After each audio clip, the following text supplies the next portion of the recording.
Hi, I'm Mr. Beat. I'm one of the subject matter experts here at Chegg. In this video, we'll discuss private policies toward externalities.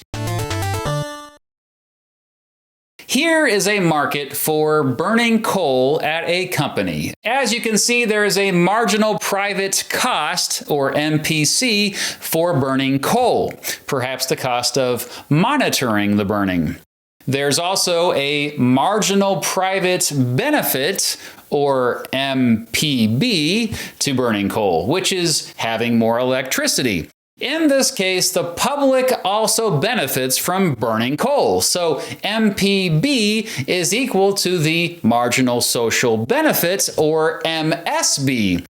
But there's a third line, the marginal social cost, or the MSC. This example shows that the marginal social cost is higher than the marginal private cost. This represents the harm to the third party, in this case, the environment. The difference between the two is called the deadweight loss. The deadweight loss is the negative externality created by burning coal. It costs the public more than it costs the private company.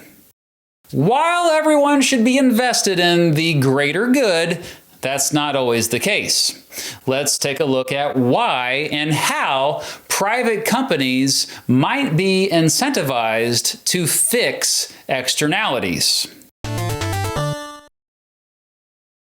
The Coase Theorem was developed by economist Ronald Coase.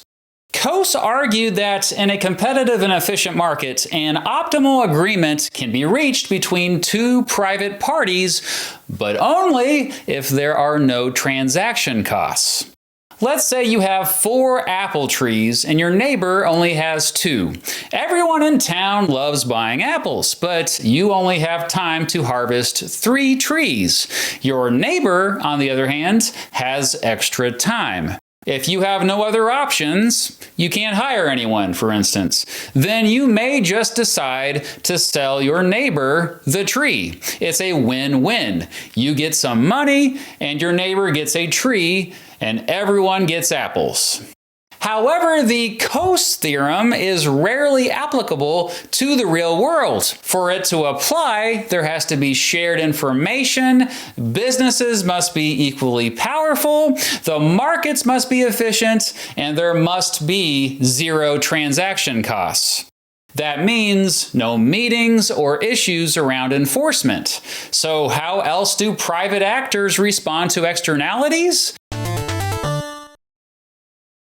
When there is a negative externality, private actors may choose to just ignore it.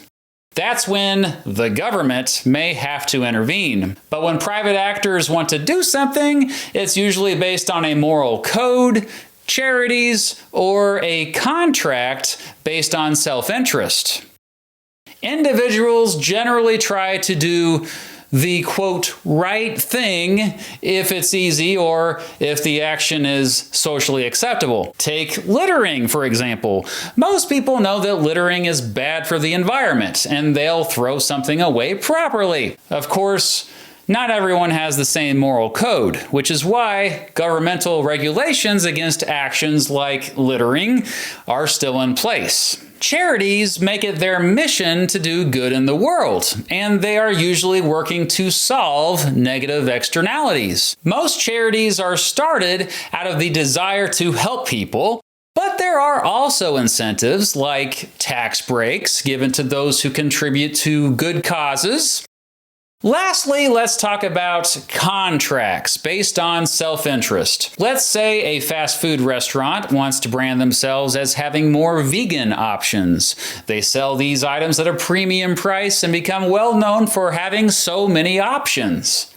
In this scenario, offering more vegan options is good for the environment, so it resolves the negative externality caused by processing meat.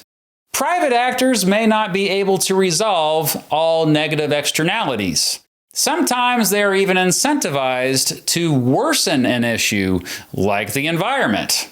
But when governments and private actors each do their part, they can make a big difference in resolving negative externalities. If you want to learn more economics topics, visit Chegg, where you can find helpful examples and videos. You can also reach out to an economics subject matter expert for help on your specific problems.